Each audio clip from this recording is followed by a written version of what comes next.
Joining us now is Virginia 4th District Congressman J. Randy Forbes, a Republican. He serves on the Subcommittee on Crime, Terrorism, and Homeland Security. He's also on the Subcommittee for the Constitution. He's the chairman of the Subcommittee for Readiness of the Armed Services. Congressman, how are you?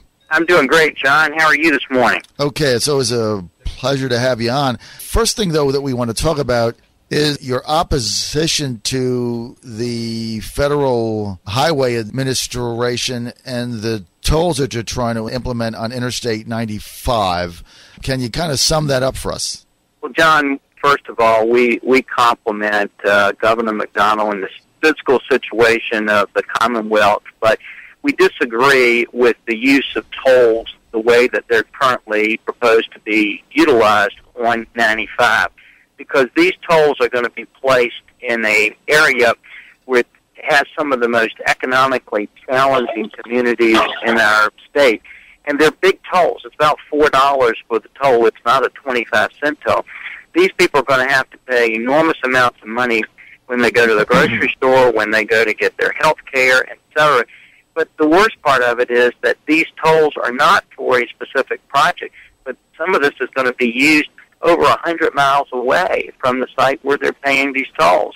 And we've always believed if you're going to use tolls, they ought to be used on a limited basis, and they ought to be used for a project-specific situation. That is, if you're going to build that project, put tolls on for that project, and when it's completed, take the tolls off. That's why we've been objecting to it. Congressman, what was the genesis of placing these tolls in the specific area that they're in? I mean, what was the thought process that went into that? John, I can't answer that. That's one of the things that we're asking the National Transportation Administration to look at and make sure we've done a full economic and environmental analysis to find out the implications of this. We don't think they were placed at a very wise site because, again, you're talking about some of the most economically challenged areas that we've got in the country, which is going to, or in the state, which is going to be very, very difficult, for these communities. I want you to comment on two things. First, let's go right to the Libyan situation. 4 U.S. citizens assassinated, one our ambassador. What do you make of that? Well, John, one of the things that we're seeing is, first of all, we have told everybody that we think this is a time that we've got to be calm, be reasonable, get all the facts in before we make decisions on how we move forward. I think one of the concerns that we're seeing, though, is however we cast this, whatever the reason, the administration's foreign policy seems to be somewhat collapsing around the world. In Europe, where we pulled out land-based missile defense systems, which were the best things to protect the United States, instead of the Russians helping us, they made a commitment to spend $700-some billion more in defense to get airplanes that would be against us.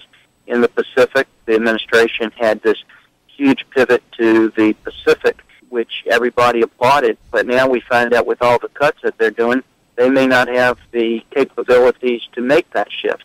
And then the third thing is we see our embassies being burned and, our flags burned and our ambassadors being killed. And that is just something that has to concern every American. And what we're looking into now is what kind of security was given to these individuals, right, how we make sure it doesn't happen again. And I think there are a lot of questions that still are waiting to be answered. And once we get those facts in, then we can make decisions about where we go from here. Governor Romney made a series of remarks when he reacted to this when it first happened, and then the following day he doubled down. He's gotten tremendous criticism for his timing in the mainstream media. Do you think his timing was off on that? John, I think it just shows just how partisan and how slanted the mainstream media is. Can you possibly imagine when we have our flags being burned, our embassies under attack, we've got the first time we've had an ambassador killed since Jimmy Carter was in office, and none of the mainstream media are even putting on the table, perhaps this administration didn't have the right policies, perhaps they weren't reacting to it well, and they pounded instead on one statement that Governor Romney made before. all these hostilities even took place in Libya. It was done earlier, before he had any knowledge that, that had even taken place. And what we really should be examining at this point in time is putting on the table, are the policies that we have been putting into effect, is the foreign policy of this administration working? And I don't know how you say it's working when you see our embassies under siege, when you see ambassadors that are losing their lives and American citizens. At some point in time, that's what we need to be challenging, and I think that's what Governor Romney was saying. Congressman, we are out of time. We want to thank you. And for anyone that is interested or wants to get more information on Congressman Randy Forbes, just go to www.randyforbes.com. Thank you, Congressman. Thank you, John. It's always great to be with you.